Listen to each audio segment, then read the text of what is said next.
State Fair cream puffs, and this is from Taste of Home.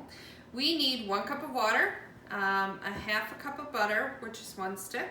We need a 1/4 teaspoon salt, 1 cup of flour. Notice I used a liquid measuring cup to measure my water, dry measuring cup to measure my flour. And then you need 4 eggs, and that's all. It's that simple of a recipe. So we're gonna get started. Come around. All right, so look in the container here, and you will see that it's boiling. It's on a medium heat, 6, and it says add the flour all at once. So that's what I'm gonna do. I'm gonna get it mixed in. And it says do it until a smooth ball forms. Kind of look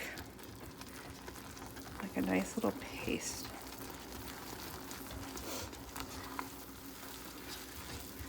And now, once I have that done, I need to take it off the heat. Remove from heat and let stand for 5 minutes. Stop, collaborate, and listen. Cooking in Fatty's Kitchen. All right, this is what our dough looks like at this point. Now we have to add 4 eggs. And we have to beat it well after the addition of each. The reason why we had to let the dough kind of cool first was because if we didn't, it would actually cook the eggs before we ended up adding it in. We want to mix this well, and then we're going to add the next one in. The next step after we have it mixed looks like this.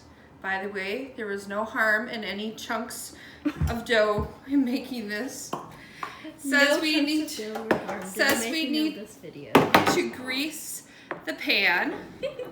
We're going to grease only where we're putting them, and we're going to put 6 on a pan. It says to you drop by 4th cup spoon or 4th cupfuls. My videographer today has the giggles. Guilty as charged. So I'm going to fill those up and place them on here and fill up the whole pan. Okay, stop. So now I have them done. They are on the pan, and they're going to bake for 30 minutes at a 400-degree oven. And I have them on separate racks in here. They are going to bake by steam. So it's going to be really important that I do not open the oven while they are baking, okay?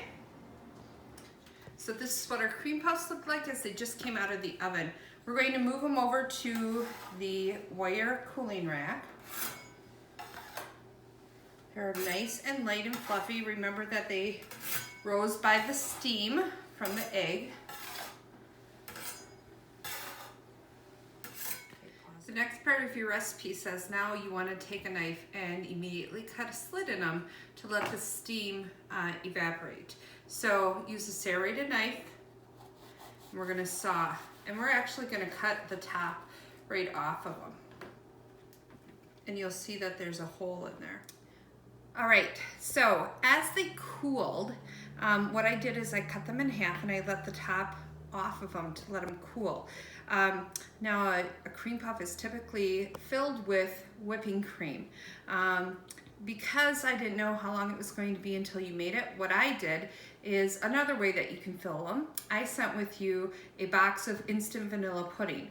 So while they were cooling, I wanted you to make the instant pudding according to package directions, put it in the refrigerator, and have it just kind of firm up. All right, and that's what I have here. And now the next step is making them and assembling them. So I'm just going to take one of these and I'm going to fill it with some of the pudding. Okay, and I'm going to put 2 scoops in there, and I'm going to put another one in. I'm going to be kind of generous. And now you could eat it just like this, or if you really want to be creative, you have some chocolate syrup at home. You can drizzle that over the top, and you really want to get fancy, you can take a little bit of powdered sugar and you can dust that over the top. And now you have some State Fair cream puffs. Yum.